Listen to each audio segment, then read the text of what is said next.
I release new videos every Monday. If you like mind-blowing magic, make sure to subscribe and hit the bell so you don't miss anything.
Hi there, happy to see you.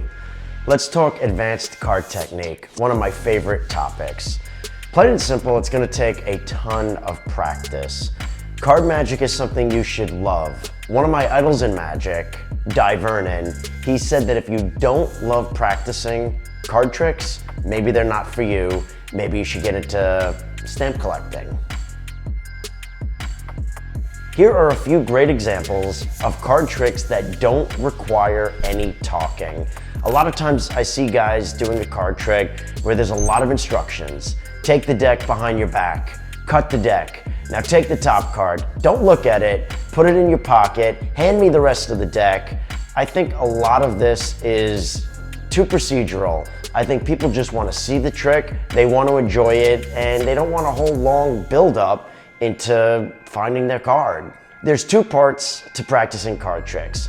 The first is technique. That's when you're home or wherever and you practice a move over and over and over again until you have that muscle memory and you feel comfortable performing it. How long should it take? Many, many hours. There are some techniques I've been working on literally for over a year and I still don't feel comfortable performing. After you get a technique down, there's what's called performance pressure. That's when you're in real time performing a card trick for real people and they're watching your hands. It changes everything. That's when you can get nervous, you can have the shaky hands, or you can almost feel frozen. The way to get past this is just to push through, challenge yourself, and perform over and over and over again. I recommend performing for your friends, family, at school, at work, basically anywhere where people will watch the card tricks is a great opportunity for you to practice performing them. If you want to perform advanced card magic, you need to challenge yourself. You need to step out of your comfort zone. That means have a few card tricks that you feel comfortable performing, and when in the middle of performing these, work in a new card trick. Use an advanced card trick that you're just playing with for a group of people that maybe doesn't matter, maybe friends or family, and if it doesn't go well, tell them the truth. Say, I'm working on this. After you perform that card trick, think about it. How did you do? What would you change? What were you comfortable with? Go back and make some tweaks. That's the only way to grow. When performing advanced card magic and technique, you need to be mindful of your deck and the condition that it's in. Sometimes if I have a really old or sticky deck, there's certain moves I just cannot do. The better your technique with cards and the more moves you have in the arsenal, the easier it is to perform and the more options you have when performing. I know a ton of card tricks, which is nice because I could pick and choose based on the setting I'm in. The nice thing about card magic is you can always practice it. I always have a deck on me. If I'm in line at the bank or if I'm waiting somewhere, I'm practicing. It's something I love to do. I can't remember the last movie I watched without practicing card tricks. Every minute you don't practice, I'm a minute better than you. I'm filming these card tricks at very close range under the unforgiving eye of the camera. It really forces me to focus on my technique. It has to be flawless. My philosophy on card magic is that your technique should be good enough that people can stare at your hands. You should not divert their attention away from the deck every time you're about to do something. If you're gonna do that, what's the point of perfecting a move? My best advice, practice, practice, practice. Practice makes progress, never perfection. You're putting too much pressure on yourself. I love practicing card magic. I love when I have a move or a technique that I just cannot do, and then I work at it, work at it, work at it, and perfect it. It just feels so great. When practicing and considering advanced card magic, make sure it's something that you will be able to use, because you don't want to work on something for hours and hours and weeks and months and never use it.